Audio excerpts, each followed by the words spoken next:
တရတီးရဲ့ပန်းတီးရဲ့လိမ္မော်တီးရဲ့ကျွဲကောတီးရဲ့အချင်းမောင်းတော့လုံနေပါတယ်ဒီထဲမှာ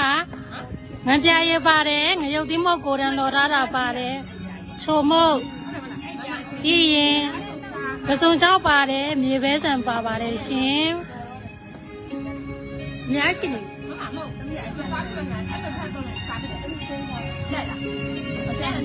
ရှေ့ပါပဲ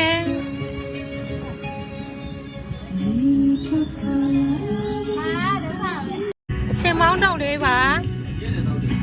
သမယာတီးရဲ့တရတီးရဲ့ပန်းတီးရဲ့လိမ္မော်တီးရဲ့